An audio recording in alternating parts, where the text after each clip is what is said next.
বাগানের সাথে অথবা ঘোষাল আমরাই কাজ করতেছি। কিছু মেয়েরা আছে, আমরা ইনশাল্লাহ আমাদের ঘোষালের শক্তি নিয়ে আমরা লাভিছি। আশেপাশে কোনো শক্তি আমাদের নেই। আমরা ইনশাল্লাহ আমাদের শক্তি দিয়ে যুদ্ধ করব। আর এইটাই আমাদের ইচ্ছা। আমরা যত তাড়াতাড়ি হোক না কেন আমরা নিজেরাই প্রতিহত করব আমাদের শত্রু বাহিনী। ইনশাল্লাহ আমরা সবাই ঐক্যবদ্ধ আছি। ঘোষালের আমরা কেউ একজন বাদ নেই।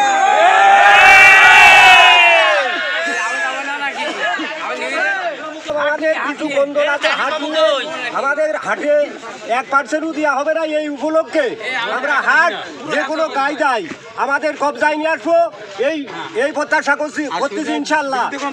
আর আমাদের 14 নম্বর ঘুরশাল ইউনিয়নের চেয়ারম্যান, সুযোগ্য চেয়ারম্যান শিবিজুর রহমান শিবির ভাই, তার নেতৃত্বে আমরা এক ডাকে মরবো অথবা এক ডাকেই বাঁচবো।